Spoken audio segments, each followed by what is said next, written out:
Bonjour à tous. Soyez pleinement bénis. Que la faveur et la grâce de Dieu soient sur chacun de nous.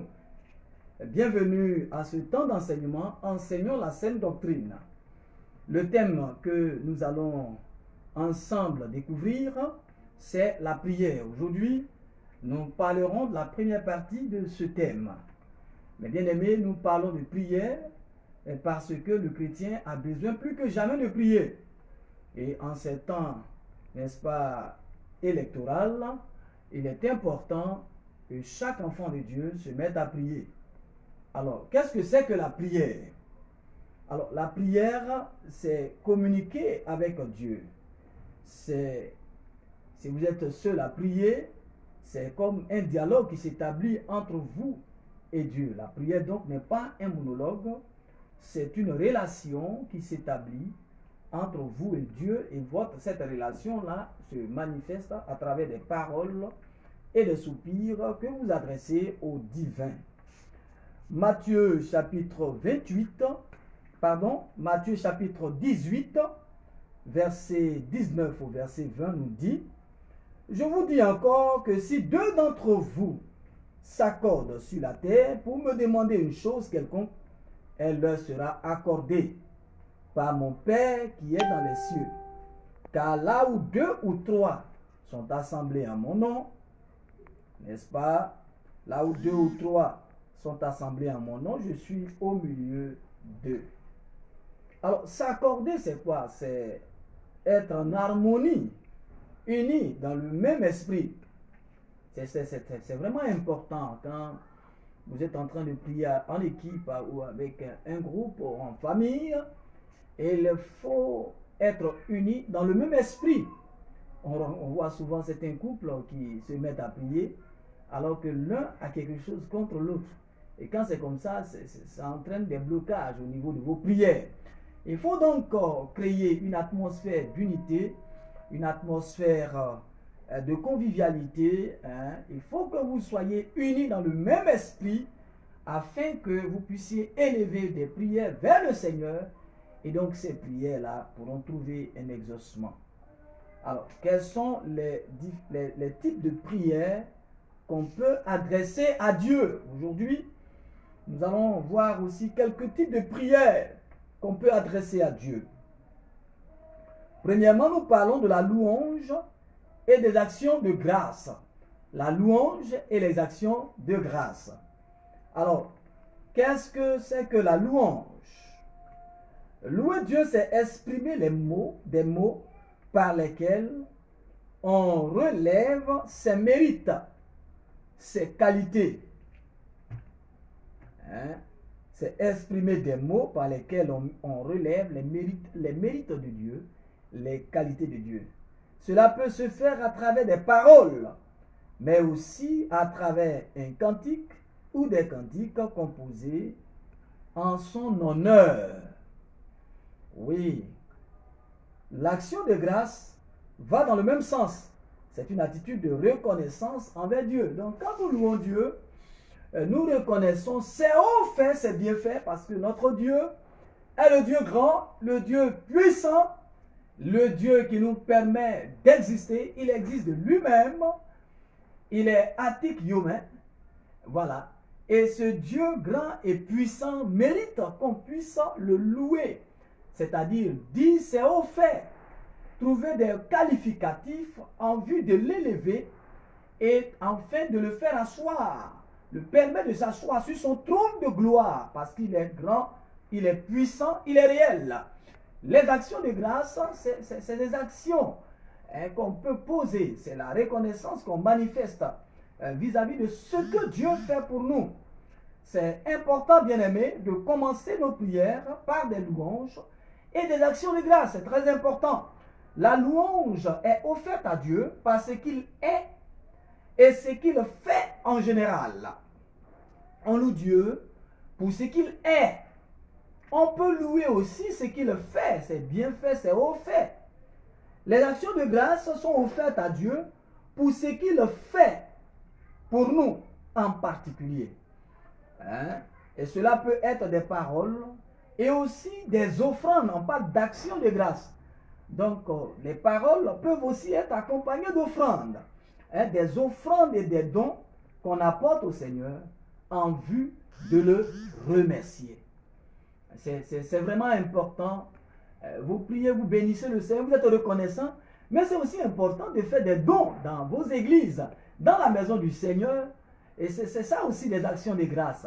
Faire des dons, n'est-ce pas, pour soutenir l'œuvre de Dieu. Faire des dons pour soutenir vos pasteurs, vos prophètes et autres. Faire des dons pour soutenir des personnes, pour soutenir l'Église en vue de la réalisation des travaux au niveau de l'Église. Faire des dons quand vous voyez et vous constatez que telle ou telle chose manque dans votre Église locale, alors vous pouvez faire des dons pour soutenir l'œuvre de Dieu. Tout ça, c'est des actions de grâce. Alors, vous pouvez par exemple dire à Dieu qu'il est grand en sagesse, en puissance, dans ses œuvres créatrices, dans ses actions rédempteurs, dans la manière dont il traite avec nous, à travers nos louanges, n'est-ce pas? On peut citer ses hauts faits, on peut citer ses bienfaits dans tout ce que Dieu fait. Tout ce que Dieu est et fait est grand, mes bien-aimés. Quand nous lisons la Bible, dans le psaume, je vais demander à Désiré de nous lire le psaume 48, le verset 2. Psaume 48, le verset 2. On va prêter ce passage. Mais bien aimé, vous louez Dieu pour sa grandeur. Vous remerciez Dieu pour sa bonté envers vous. Alors, psaume 48, verset 2. Qu'est-ce que ce psaume dit? Psaume 48. Voilà, Désiré va s'approcher encore pour que nous puissions bien entendre. Psaume 48, le verset 2. L'Éternel est grand. Il est l'objet de toutes les louanges. Dans la ville de notre Dieu, sur sa montagne sainte. Amen. Oui, l'Éternel est grand. Il est l'objet de toutes les louanges. Il est l'objet de toutes les louanges. Vous avez déjà vu, si vous avez déjà vu un griot, alors vous comprendrez ce que c'est que la louange. Oui, le griot, il vante les mérites du roi. Le griot, on le voit, il élève son roi, il dit ses bienfaits, il cite tous ses hauts faits. Et le chrétien devait se comporter comme un griot quand il se retrouve devant le Seigneur, en élevant le nom du Seigneur, en bénissant le nom du Seigneur, en glorifiant le nom du Seigneur. Oui, mais il doit aller encore plus loin que le griot. Parce que les paroles du griot, ça peut peut-être être au bout des lèvres, du bout des lèvres. Mais l'enfant de Dieu, ces paroles doivent venir du tréfonds de son âme, du tréfonds de son cœur. Ça doit être des paroles fortes qui viennent de son intérieur. Alors, deuxième moment, c'est l'adoration. L'adoration. La Bible dit que le Père recherche les vrais adorateurs.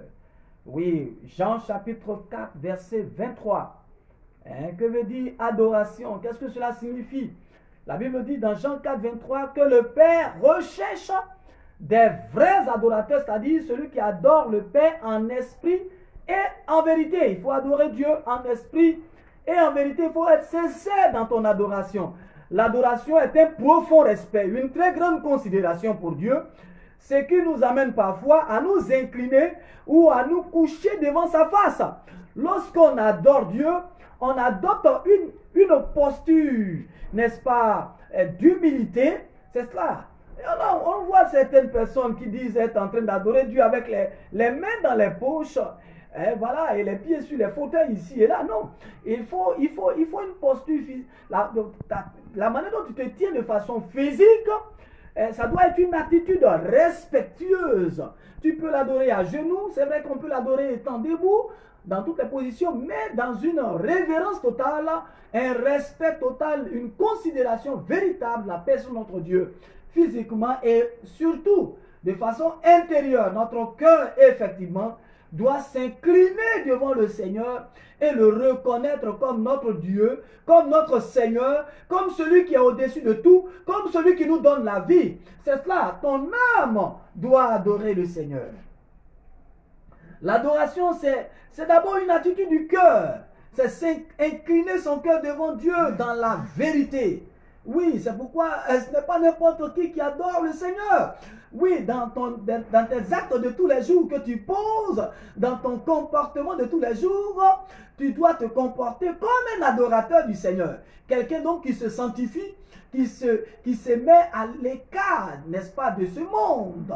Quand on dit de se mettre, de se séparer du monde, cela nous parle du système, de cette idéologie qui est en dichotomie, en déphasage avec les principes bibliques. Il faut se séparer de ces choses et que ton cœur véritablement puisse reconnaître la souveraineté de Dieu, donc être soumis à la parole de Dieu chaque jour de ta vie. Et alors, quand tu seras en train d'élever les mains vers le Seigneur, ce sera des mains pures que tu élèves vers Dieu. Et cette adoration, c'est quelque chose qui va toucher le cœur du Seigneur. Et pour sûr, lorsque Dieu est content de votre adoration, alors il répand ses grâces et ses bénédictions sur vous. Psaume 95, le verset 6.